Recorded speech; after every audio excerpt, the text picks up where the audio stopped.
Hey, hey, hey, and welcome back to the Difference Maker Revolution podcast. And the five amigos are back again for the first time in a long time. Good to see you all. Thanks, Ronan. It's great to finally, five of us. How awesome. Some people have to go on holidays, don't they, Jeanine? I know, yes. Sometimes we do have to go on holiday. So how was your holiday? It was fantastic. It's sometimes you just got to get away to be able to unwind, rest your mind, and relax. Where'd you go? To Aruba. Who? Down in the islands. Aruba. Where's that? Where is that? It is down close to the equator, right north of Venezuela. So it's that little island right above Venezuela. It's amazing. I thought Aruba was those like little robots that would like go around your house and the, like Roomba? Yeah. That's a Roomba. That's a little different than Aruba. So they didn't have loads of those little robots driving all around. They did not have loads of little robots running around the island, no. Sorry to disappoint you. Were you disappointed? Were you expecting lots of robots? I was not expecting lots of robots, no. So... Lots of sand, lots of beach. So it's sunny lots there. Of It's a... It's near the equator. Okay, cool. And the first time there? No, second. I went last year too. So why did you go back? Good question, Jonathan. I went back because it is now my happy place. It's funny, the island, their main thing is tourism now. Has been for the past 15 years. And it's one happy island. That's what they have marketed themselves at. And they really, they bring it. They really do. So it is. You go there and you pretty much just, once you deal with the travel, because travel is never fun. And once you deal with the travel and you get there, everything just, you're there, you relax. They greet you with a glass of champagne and everything just goes away. It's amazing. So is it a gated community or is it just talk to us about it. So is it a gated community? The island? Yeah. So the way sometimes you go to some places on holidays, and it's a gated community and they have to have security guards and all that. So just tell us a little bit about it. Every resort's a little bit different, right? And every resort there caters to a different clientele. The one we choose to go to has no children, which, as you guys know, I have 2 kids and I photograph children every day. I love children, but when I go on vacation, I don't want them anywhere in sight. I want it to be quiet and I want to relax and I don't want to have to think about, children screaming next to me because that's what I do every day, right? So when I go away, I want it to be quiet and I want to be relaxed. So there are resorts on the island that cater to families, and they have activities and music and parties and all sorts of activities to keep your kids busy. And that's fantastic. If I was going to Aruba with my kids, I would definitely pick one of those resorts. But I wasn't, and so and even then they still have the Sandals resorts and different resorts that cater to couples and adults without kids, but still with music and parties and, activities and things like that. So we ended up choosing a resort. It's the one we've been to twice now, and we're going back. It's completely, they know their client. And that's what I love about it. They know their client. They know what their client wants. Their client wants quiet. Their client doesn't want people talking loud. Their client doesn't want loud music. Their client just wants to come, unwind, relax, and enjoy. It sounds like, I was just about to say, and you beat me to it, but I was about to say that each resort seems to know exactly who their client avatar is and what that client avatar wants.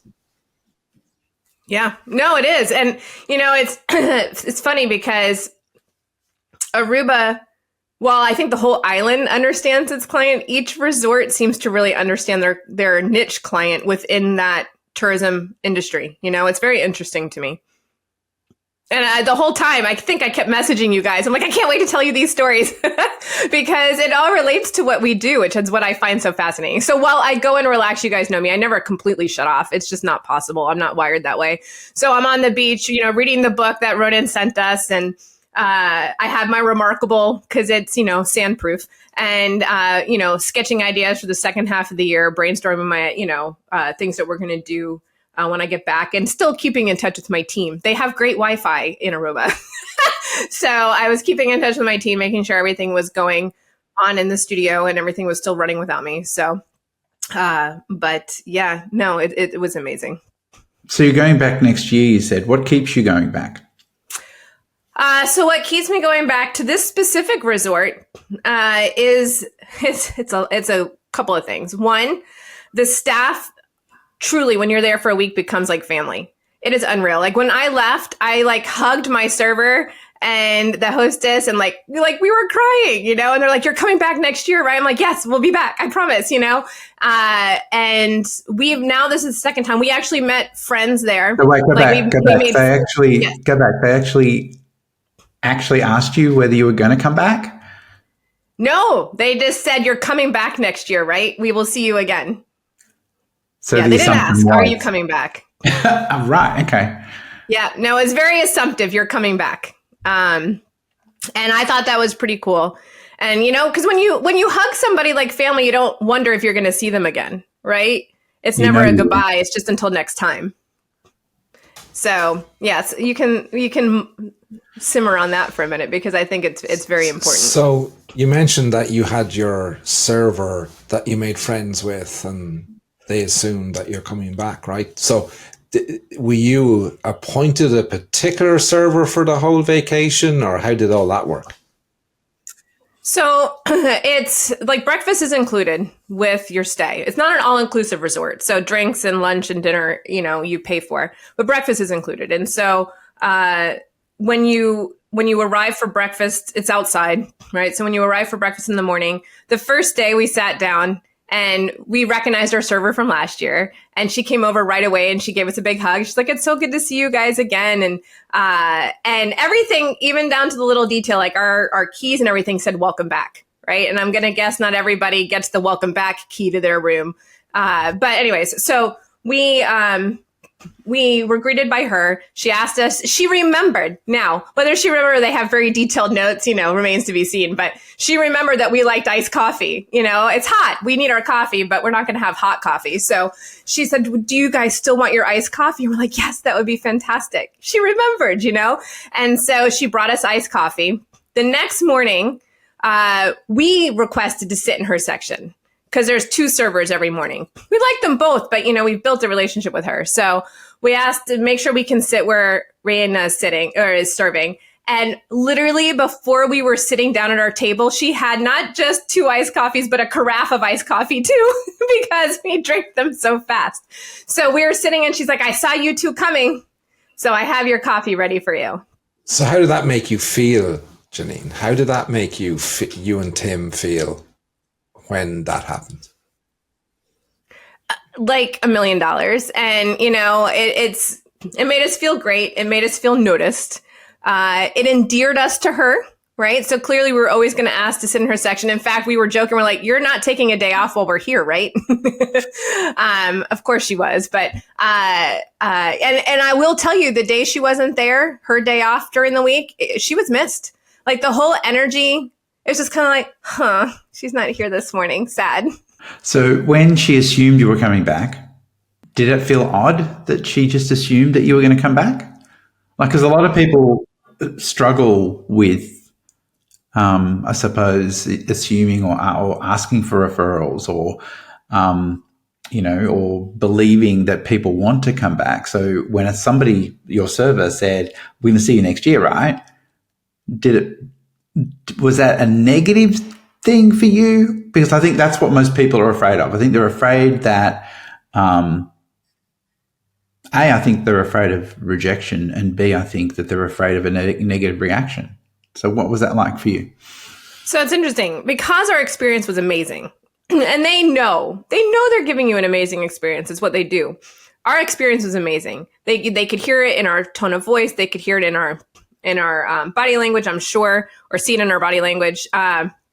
For her to say, you know, "We'll see you next year, give me a hug," you know, it did not, it felt, if she had said, "Are you coming back?" it would have been like, yeah, like, why would you even ask, you know? So actually the opposite is true. I think it would have been weird had she not assumed we were coming back, because then it would be like, what, we didn't build the relationship that we thought, you know what I mean? Now, if it was a place where they weren't sure, I could see, right? So it's the confidence that that entire team, that entire staff has, that the experience that they're giving us is one that you know you're going to come back. They have very loyal clients and they build it that way. So no, it felt very natural. Again, like family, right? You don't ask if you're going to see your family again.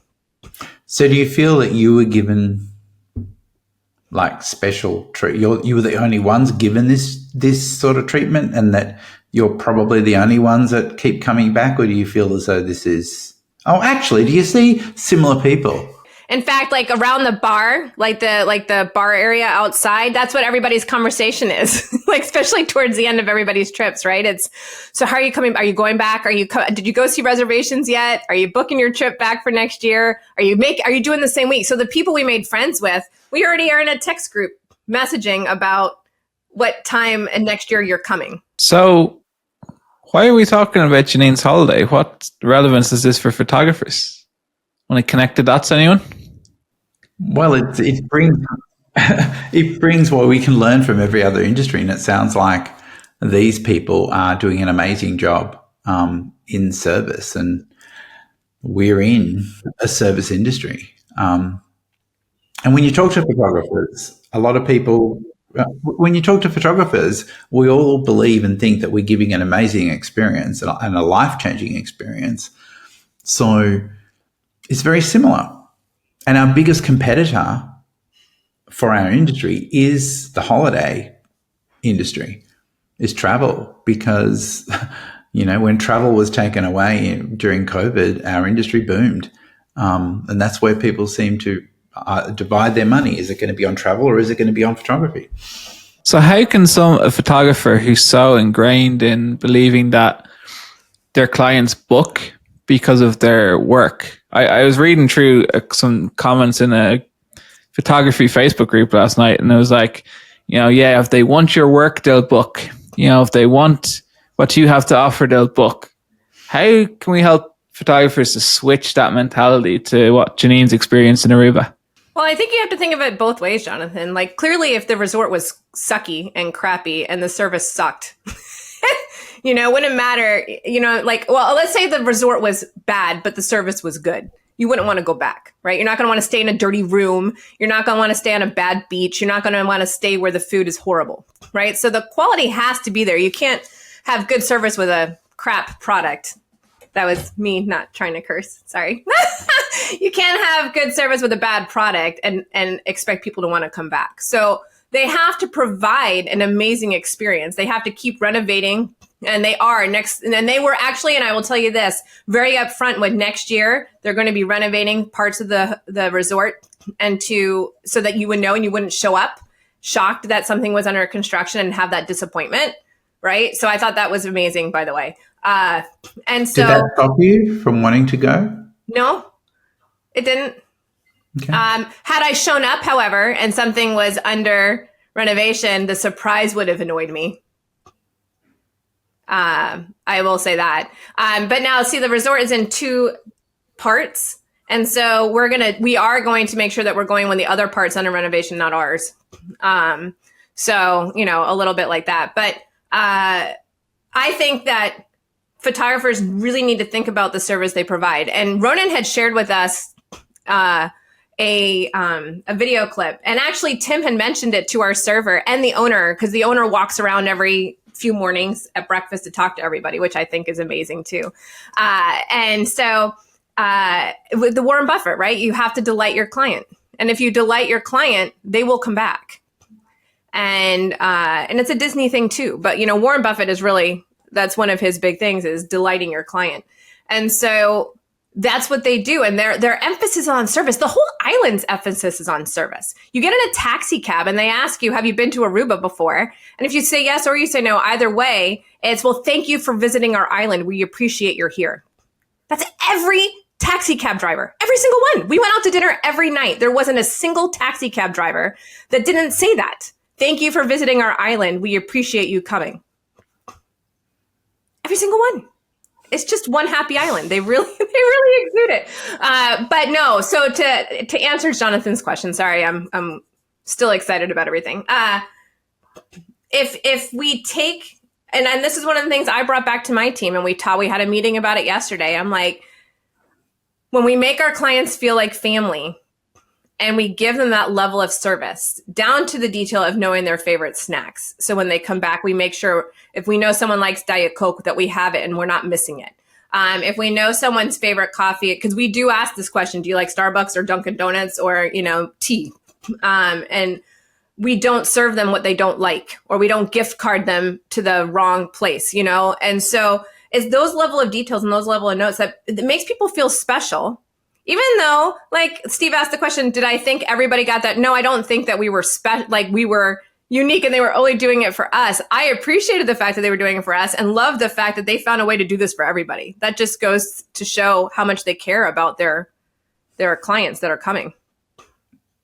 Most photographers have a CRM, so it is possible to, to record some of these things. We just need to think about doing it. So that way when clients do come in, or a lot of photographers I know also ask what their favorite drinks are on the discovery calls. And that way they have them prepared for the time that they come in.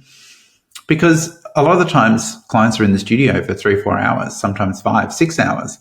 And to have some sort of snacks that their children enjoy or they enjoy is kind of important. And for us to be prepared, it's important. It is important. And let's be honest, the resort we're staying at is not the cheapest on the island by any means, There are cheaper options. But when you there is a certain, it's interesting, almost I don't want to say the word expectation, but maybe a little bit of an expectation when you're paying a premium amount, you do expect to have that level of service to make you feel like you're paying the money that the money you're paying is what I'm not saying this right. You're getting value. You're getting value for the money you're paying. Yeah. At what point do you feel like did they seed you coming back, or did they sort of imply that you were coming back only once? No, it was pretty much the whole time, like the whole conversation. And it's funny because, so I was at one point, you can ask Ronan, I messaged him like, so future photography, what is it happening next year? And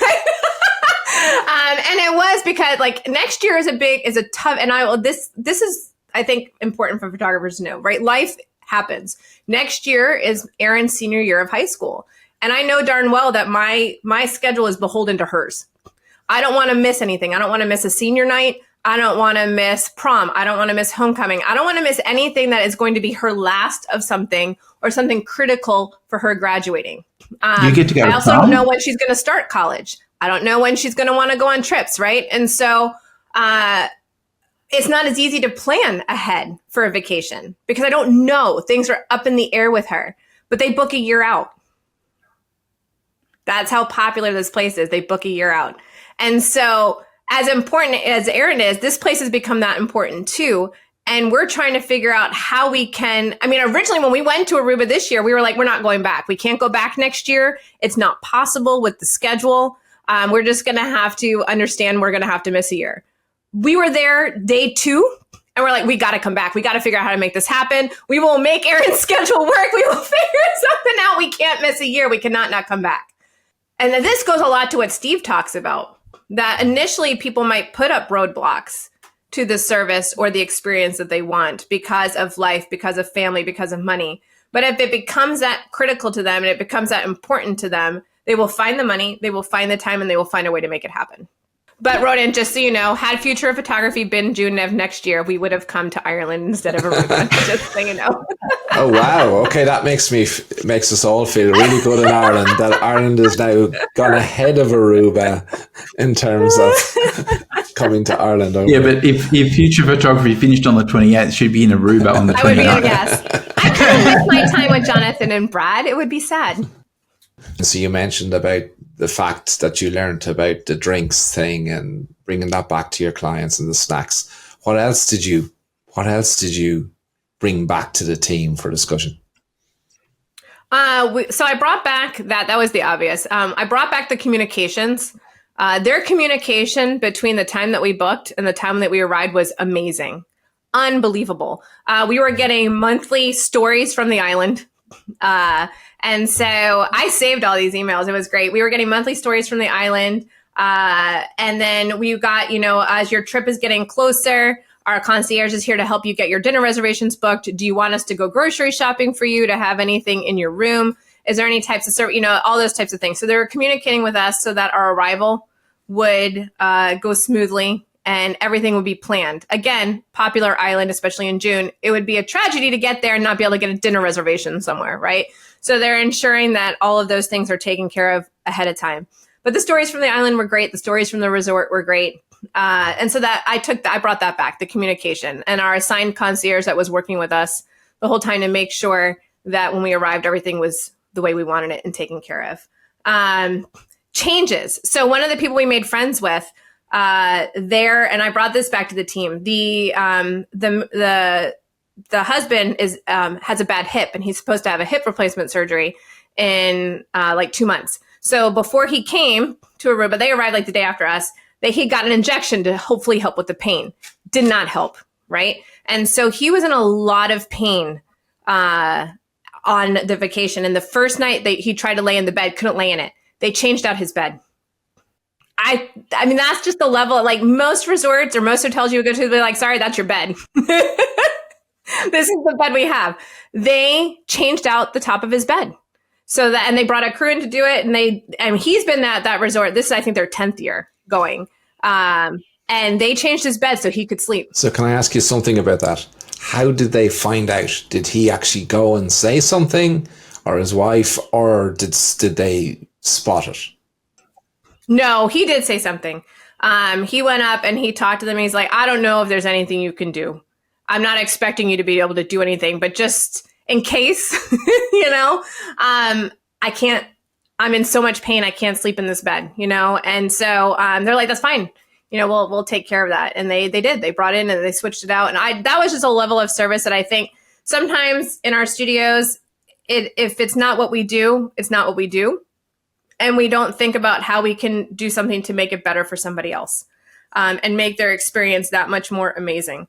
And I think we do a really good job. Like we, a while ago, we did if it's raining, let us know, we'll come out. If your baby's sleeping, let us know, we'll come out. Things like that. Things that are obstacles for moms with young children to identify, to not be nope, sorry, you got to come in.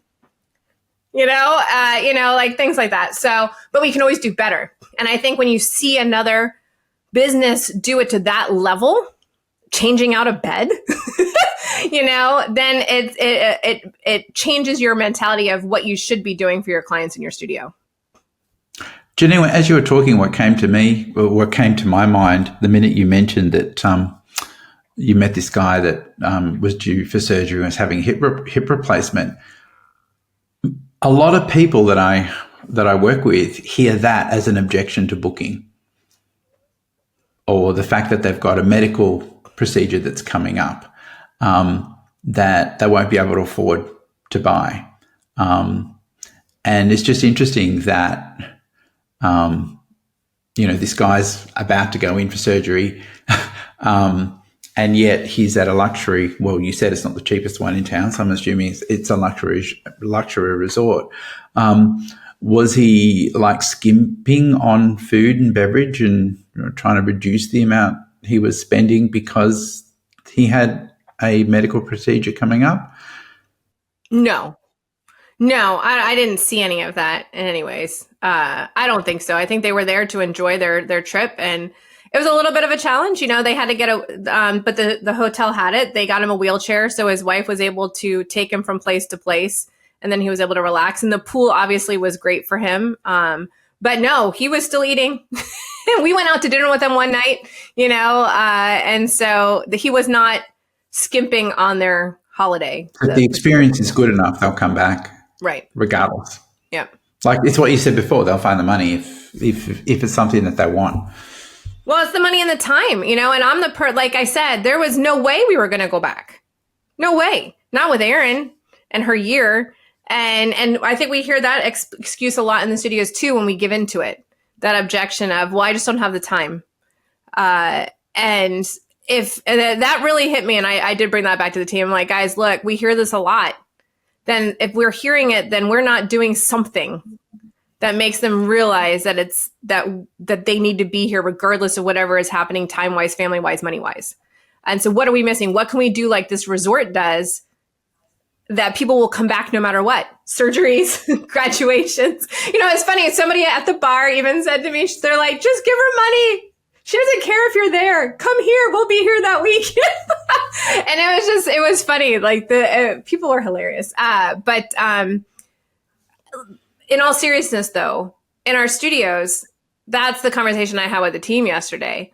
God, what can we do that no matter what happens in someone's life, they're still going to come? What did they come up with? Can you share something? Or is it something that you're going to work on and meet again over? Yeah, it's something. I didn't have a lot of time yesterday between our meetings and then client session meetings. So we talked about it briefly, and I did send them away with that one. So I don't have any feedback for you on that yet. I sent them back with that to go think about it over the weekend, and we're going to meet about it again on Monday. Your first day, I can't imagine you ran out of time. It was bad. Yeah. First day back. And then there's my mother. Are you going to work today? Yes, Mom, I'm going to work today. Yes. So Jeanine, what would another vacation venue have to do to persuade you to go there now rather than Aruba? There's nothing.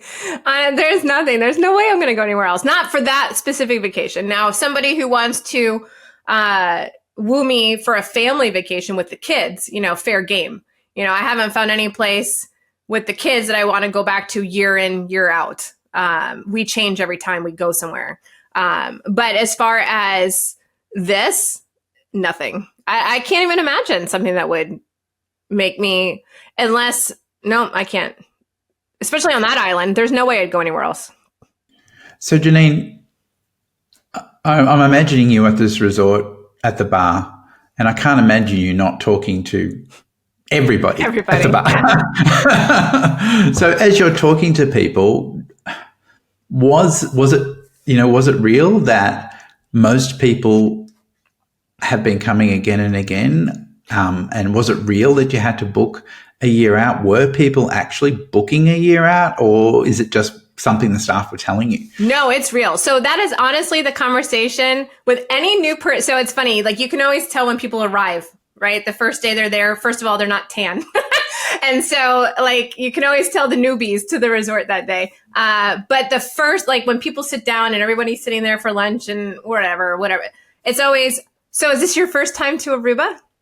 Is this your, besides the where are you from and everything, is this your first time to Aruba? And then is this your first time here? Every single person that sat down. And so the answer either was, yes, this is our first time to Aruba, so excited to be here, or this is our fifth time and it's always been here. So there are lots of people that are coming again and again and again. Yes.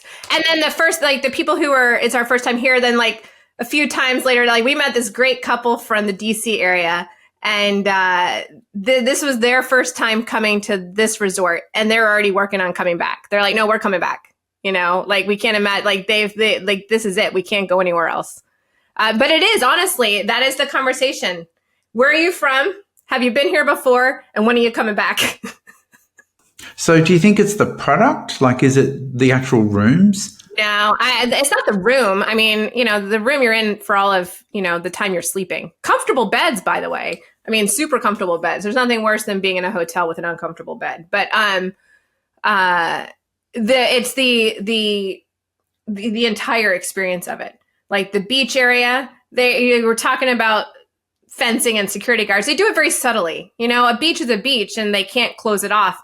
But they do have very indiscreet security people walking around making sure no one from any other resort is on that beach, very discreetly. But the other resorts, when you see down the island, they have plastic beach chairs. These are cushioned beach chairs, and every morning you get your assigned umbrella, and they put out the covers for it and the towels, and they come around and bring drink. They cater every day to your beach chair, and it's and then they have the umbrellas and everything like that. You can tell it's an up level from the resorts on the rest of the island. So it's the people and the care. It's the people and the care and the attention. I will tell you this, because I know we're running towards the end of this, but something else we did notice is that everybody at the resort we liked because they were us. You know, and so they know their avatars. And I'll have to send you guys our website. It's very funny. It says, if you're looking for a place with music, with this, we're not your resort. Please don't come, you know, essentially, right? And so in turn, everybody there is people who like to vacation like we do. And so there's nobody there to annoy you.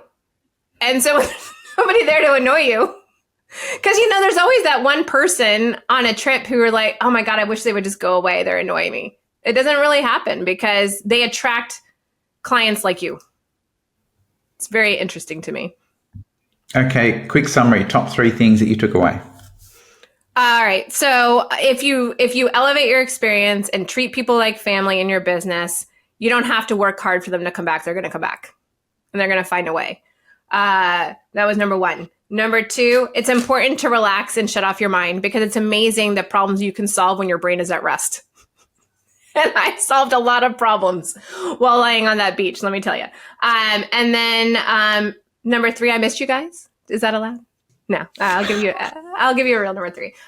Number 3 would be that, like, if the last one I threw out there, and I'm surprised it took me so long to get to it. It's interesting when you market to a specific client avatar, it's easier to build your business around it when everybody coming is the same and wants the same things. I don't know. So anyways, look, I don't know if I can narrow it down to 3, but those are 3 big ones. Because you understand them and you can then cater for it. Right. And you can train your team to cater for And you them can too. train your team. Right. Yeah. The needs of that client avatar. Yeah. They knew their client avatar. Like I said, the island knows its avatar, and each resort knows its avatar. The island is a brilliant lesson on marketing and customer service. They should write books on it. Maybe I will. There you go. You've got your next book title. There's my next book. All right. Thank you, everybody, for joining us on this podcast. But before we go, Jonathan, I think you want to tell everybody to learn more about how to understand your client avatar, to discover your client avatar, to create marketing messages that connect with your client avatar, to understand about delivering the most amazing client experience, Aruba style. That's what we're going to adopt now. Tell everybody what they need to do. You did half the work there, Ronan. He did all the work. You mean you should have just continued with it? Yes, if you want to discover how to deliver a truly transformational client experience for your clients, then you need to be inside the inner circle. Sounds mysterious, secret. Wow, the inner circle. Ooh. Lots of magic happens in the inner circle. Anyway, to join the inner circle, just click the button below this video and go ahead and apply. And oh my God, look, there's like fireworks when I did something. What happened there? Fireworks went off. That's great. So when you apply, fireworks go off when you're accepted as a member, and you get to discover how to deliver a truly transformational experience for your clients. Yeah, we're all trying to get fireworks going. That was so cool. I like put up my hands and like fireworks went off. Anyone watching on YouTube? No, it's not working now. Everyone's trying to do it. Goodbye, everybody. See you in the next one. Bye, guys. Thanks for that, Jeanine. Bye, everyone.